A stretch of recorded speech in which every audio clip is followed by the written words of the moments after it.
Here we had Coach Corey Gipson, a 91-73 win against ULM. And Coach, you got your double-digit win. And Jamonte Black just walked out of here saying his favorite part of the game was watching some of those guys who hadn't been in get in. Probably the same feeling for you. Jamonte is such a servant. Let me tell you, he is just a servant human being. He's always willing to sacrifice and postpone immediate gratification for the betterment of the team. I mean, if you come watch him in practice, he is a ball of energy. He is so happy for other people. And for guys like that that's willing to serve, it always works for them in life. Well, he served up a 30-burger to ULM, 31.7 threes. And so many of those were big shots in the first half. It was the 3 threes in a row, the last one giving you the lead, that really seemed to kind of shake this team out of an early funk. Yes, Jamonte is one of the best shooters in the country. You know, I've been saying that for years now, even when he was in high school. He is a sniper. He's a professional sniper. You know, when you have a guy that shoots the 3 ball like he does, that's an art. It's a skill set. And he's going to have a bright future ahead of him. He just needs to continue to stay healthy.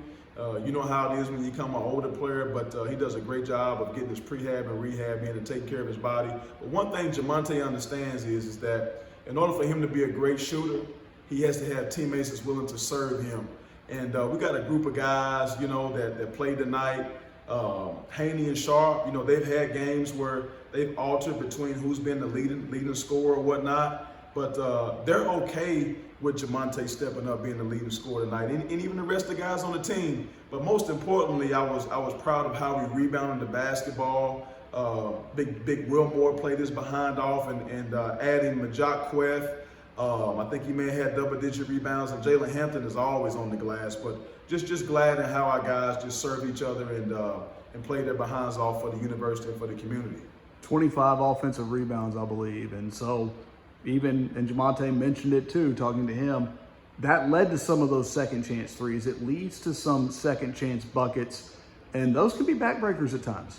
It can be, and you know, our depth wears people down, and we're still without Dane Prim, so you know, we still were missing a body, but it's a breath of fresh air when we can continue to rotate bodies and throw bodies in and get fresh, but we still got to work on guarding without fouling.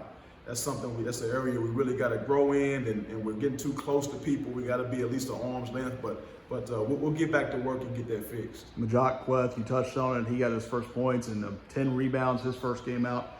Hansel Emmanuel's first points took a little while to come. They came, and then the third and fourth ones came with a flourish that really maybe touched off what you feel that this building can be.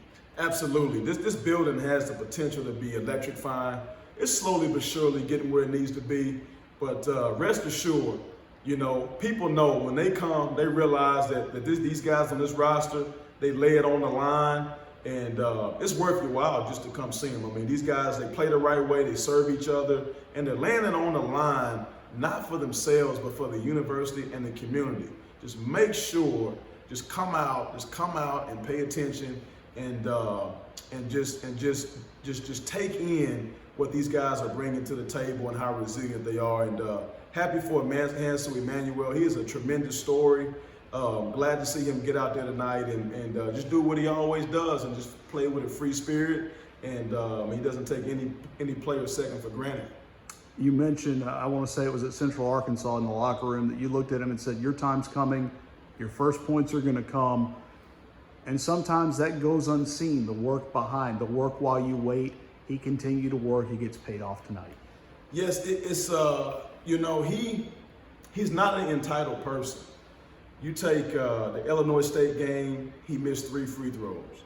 Ever since that point, you know, he's been coming into the gym working on his free throws, and we've been tinkering with it a little bit. You know, sometimes he brings it across, and then sometimes he'll keep it there. But he has to do what works for him. But let me tell you, after our last home game, he came in the gym after the game and was working on his game. So, you know, whenever you work for something, generally things work out. And all he got to do is just keep working. He's a freshman, and good things are coming his way. But I can tell you, our guys were very proud to see him get out there and play free-spirited like we know he can play. And it wasn't just him. You got a chance for the first time maybe this year to go very deep in that bench And to see the reaction for those guys, not just for Hansel, not just from Majok, but those guys, Harrison Black, Carlin Hardy, they made their season debuts. Jovan had a couple of steals, Said had a bucket. It just went 1 through 13 or 14 tonight. All those guys are the reason why we're in the position that we're in. You know, they push these guys each and every day in practice. They lay it on the line. And so, you know, yes, we always talk about the guys that play the majority of the minutes, but it's the guys that sometimes that don't get in the games are the MVPs of the team. And those guys deserve to get out there tonight and did a phenomenal job while they were playing under the lights. Coach, thank you so much. Thank you.